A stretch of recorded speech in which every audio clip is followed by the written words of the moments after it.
Hey guys, how we doing? So I'm putting this together as a last minute video. I thought that I had a video on backlog, but I woke up today and realized that I didn't.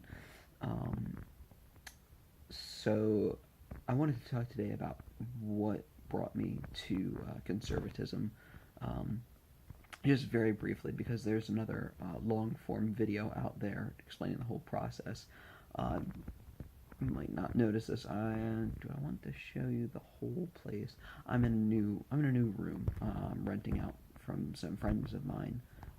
Actually, the people that brought me to conservatism. So I grew up with a number of different conservative and liberal influences. I've described my town as being a conservative Democrat town. We voted for Obama in the last in the last two elections, but in his two both of his terms, and then we voted for Trump in this last election. Um, so there's always been like that undertone of conservative ideas, um, mixed in with some liberal ones as well. Um, so I grew up in that environment, um, and I guess it was about 5 years ago.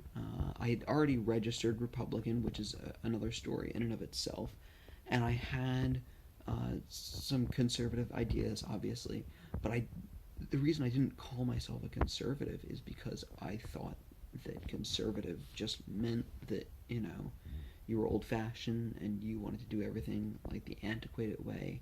And this mentor of mine really helped me to see it differently. Um, I know that people still define conservative that way, and they really try and box the put the term into a box, to say that conservative can only mean this thing. And I think that's really just just a sad move, and it really hurts the movement from growing, especially when conservatives take that definition and internalize it.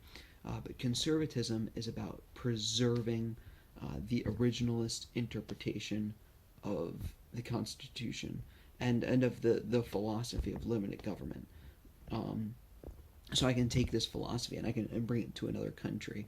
Uh, so so that's what I try and talk about here on Frank Talks. Um, and that's all I'm not against libertarianism, because there's the term libertarian has some uh, overlap in philosophy with conservative philosophy, but there's also a lot of people who use the term libertarian who believe that the government is evil, or even a necessary evil. I simply don't think that that's the case.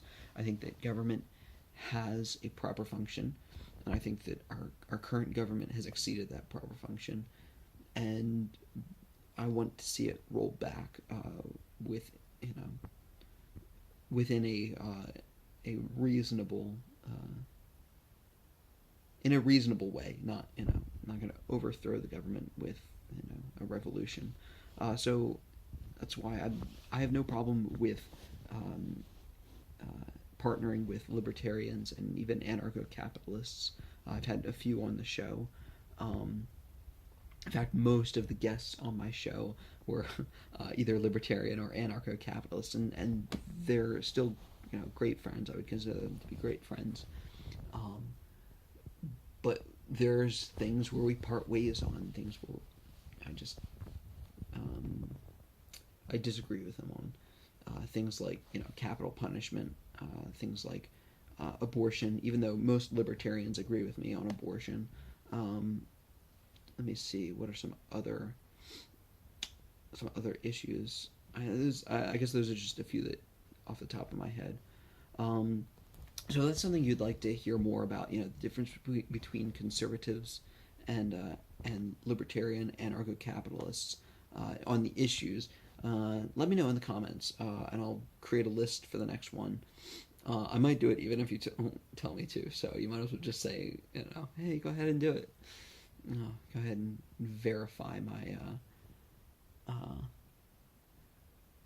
what I'm gonna do anyway. All right, so I guess that's gone long enough. If you like this video, don't forget to give it a like. Comment below if you want me to make that list or any other topics you want me to talk about with political philosophy. I'm not big on. People have asked me to do current events videos. Not so big on it. We got the Kavanaugh hearings, and it looks like he's going to be confirmed. That's cool. I don't follow current events too closely, just close enough so that I can keep be an informed citizen. Um, let's see. So like the video, share it on Facebook and YouTube, and like our page on Facebook. Subscribe to us on YouTube, and that's about it. We'll stop there for now. Yeah. Oh, and join our Patreon.